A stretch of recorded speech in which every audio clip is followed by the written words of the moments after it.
Let us take this advice for young men. I salute you once more in the name of Jesus Christ, wherever you are, young man, youth, teenager. I know you are all over the world, especially in this time of the technology that is improving. Let me tell you, there is no improvement that is more new, because everything that exists was and still. I will have one verse here about the youth. Then I will speak literally. Ephesians chapter 6, verse 2. Ephesians chapter 6, verse 2. Listen to what the Bible says. Honor thy father and the mother, which is the first commandment with promise, that you may be well, it may be well with thee, and thou mayest live long on the earth. For it says, and ye fathers, provoke not your children to wrath, but bring them up in the nature and admonition of the Lord. Can I repeat? Ephesians chapter 6, verse 2. Honor thy father and the mother, which is the first commandment with promise, that it may be well with thee, and thou mayest live long on this earth. 4. And ye fathers, provoke not your children to wrath, but bring them up in the nature and admonition of the Lord. I will start with this problem.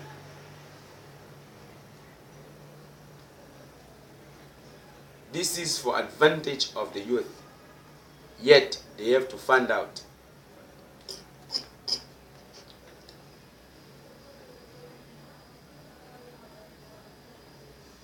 There is a power that God gave to parents over the children. And now,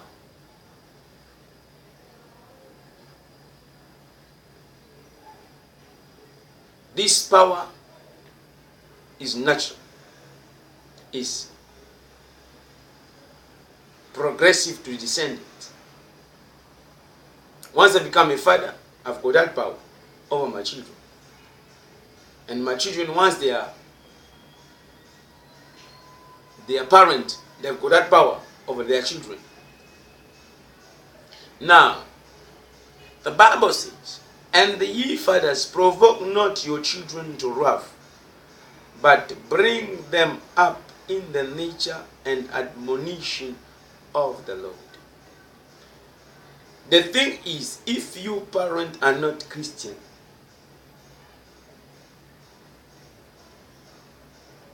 how do you expect your children to behave?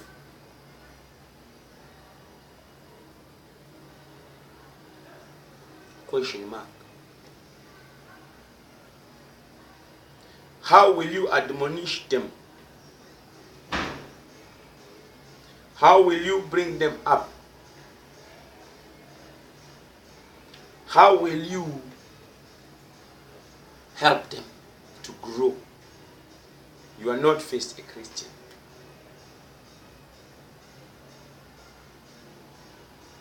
You do not observe the things of Christ. How can you pass them to your children? Impossible. Still, you young man, there is a law that you hear and you quote, you collect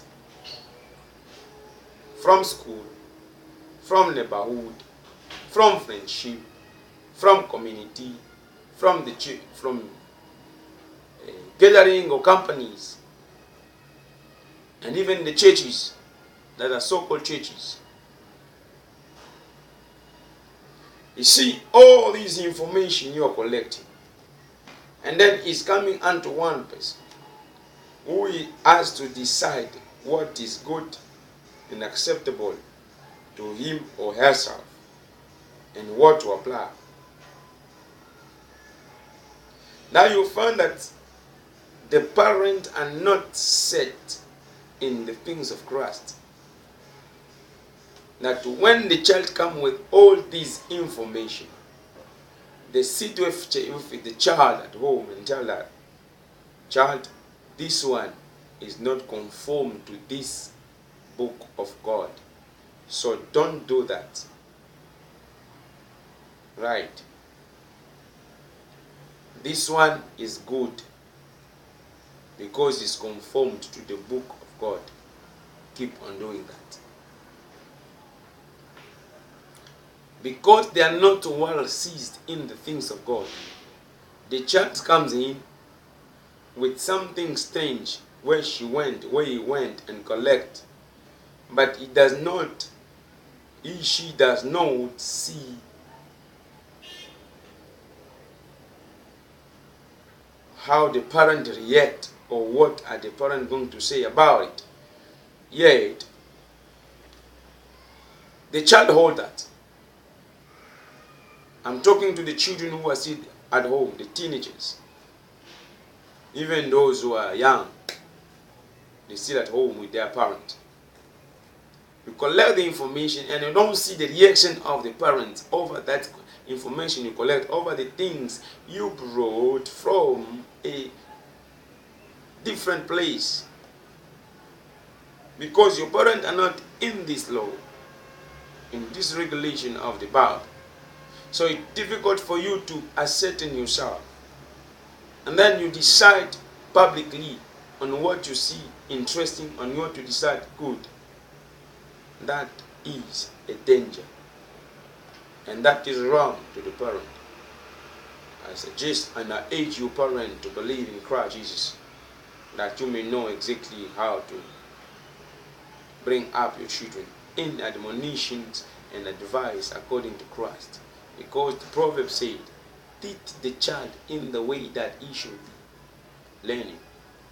And then when the child grew and be a big person, responsible one, she will not depart from that direction you taught them. Going back, verse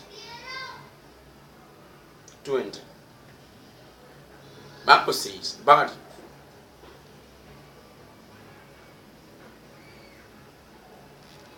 and one say, children, obey your parent in the Lord, for it is right. In the Lord.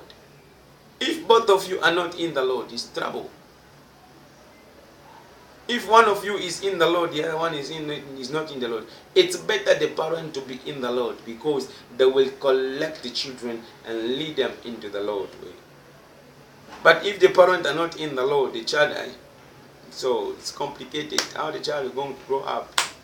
So once the child is basculated and pushed by the Spirit of God, that is good. The child might impact that favor unto the parent. But the grace only of God. Now, honor thy father and mother, which is the first commandment with the promise. This is the promise that God to the children of Israel. And all those who are abiding under this regulation of the book are all straight children of Israel. I am a child of Israel. I am a child of Abraham.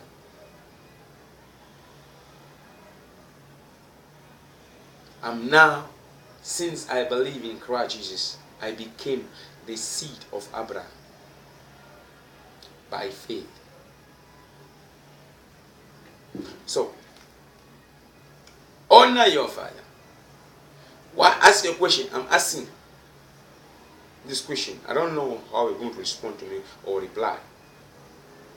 Why the Bible does not say respect your parent?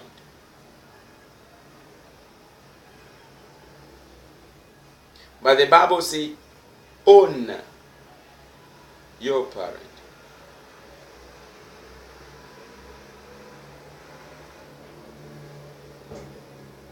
Obey your parent in the Lord. Honor your father and mother.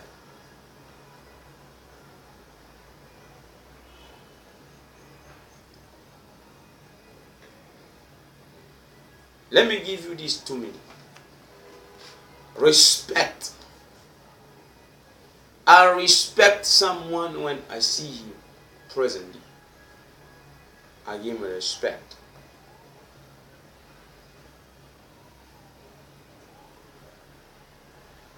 I give him respect on whatsoever he says and whatsoever he does, whatsoever he commands. I respect that on his presence.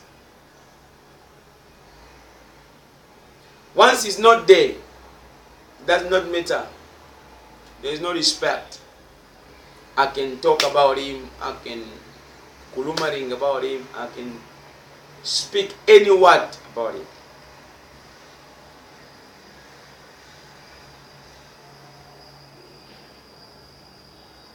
I see there, I respect him all. Respect him. Honor. Honor is abiding unto something without decaying unto it. Whether the person is there, whether he's not there. You keep on observing what has been told to you. That's how we have to honor our parents. Whatsoever they are telling us, if they are not there, we keep on what they told us. They go away, we keep on holding what they told us. Once the father say, my child, do not ever take somebody's stuff. No matter how beautiful they are, don't take. The child hears, and then the father is gone, the mother is gone. And then when the child face some challenges about collecting some of the stuff because they're beautiful, they say, my father said, don't take somebody's stuff. The child is honoring the father.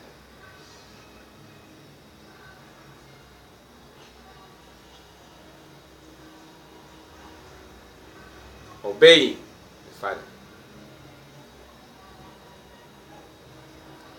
Honor again is this form. I've got girls and boys in Mahu. I am the parent.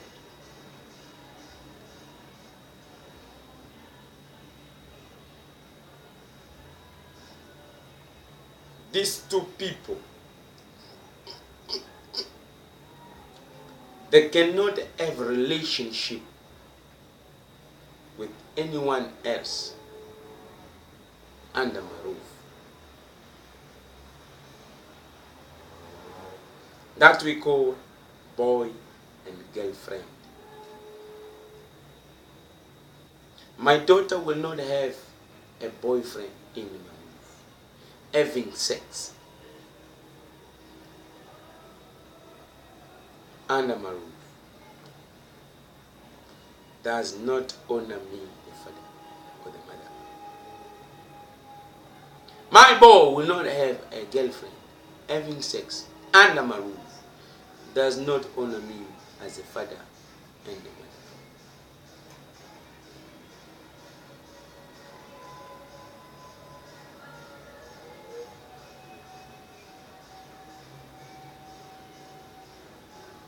How will they live long? That's why we see youth in our days a pathetic life.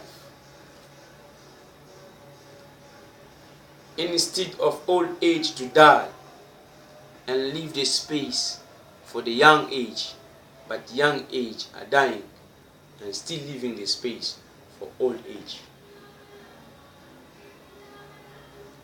They are getting into something which does not bring blessing or long life. A lot have been died, HIV, cancer, whatever, a lot of sicknesses in this world through this kind of relationship. Boyfriend and girlfriend having sex in a home, a roof. Then they're enjoying themselves while under my roof without in accord or my accord over them. Say, go and get married. Go and make your family. No, they are beyond my bed, enjoying themselves. Which blessing will they gain? Will they receive from the parent?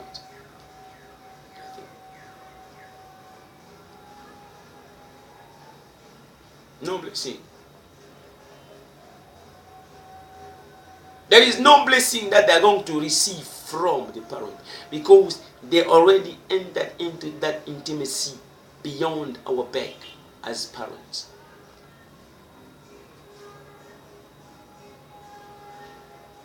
And of sometimes it can happen. The father having my stepmom, so is my stepmom and this is my father, and I don't know my mother, maybe she died, and this is my stepmom, and then I can do anything in this home. Or maybe this is my stepfather, I can do anything in this home. That goes beyond even the limit.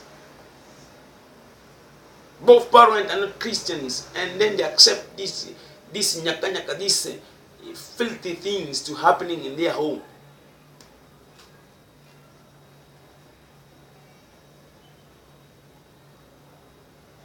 Boys is sleeping with the girls. Girls is sleeping with men all over. In the room.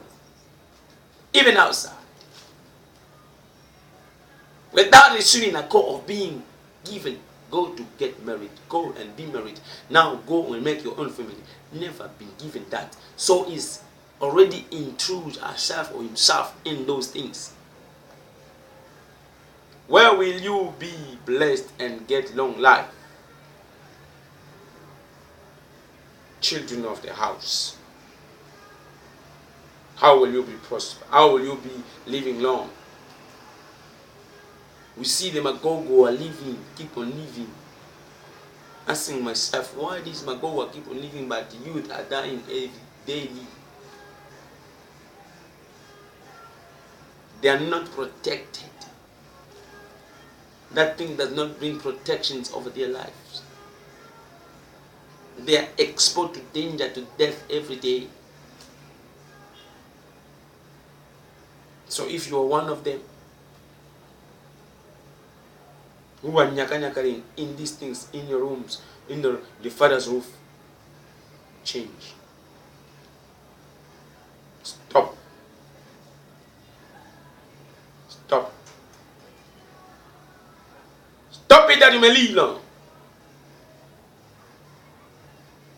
Stop that you may live.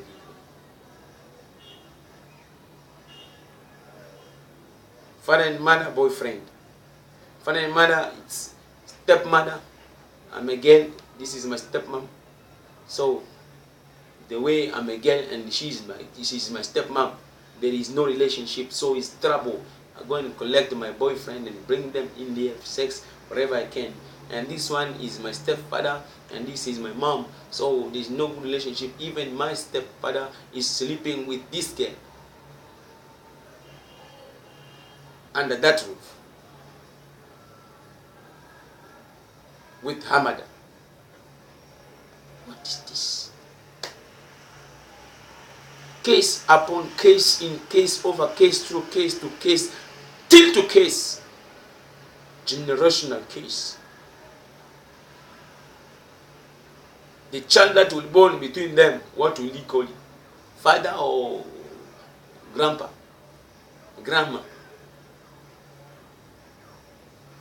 Curse after curse, in case, through case, upon case, to case. Generational case.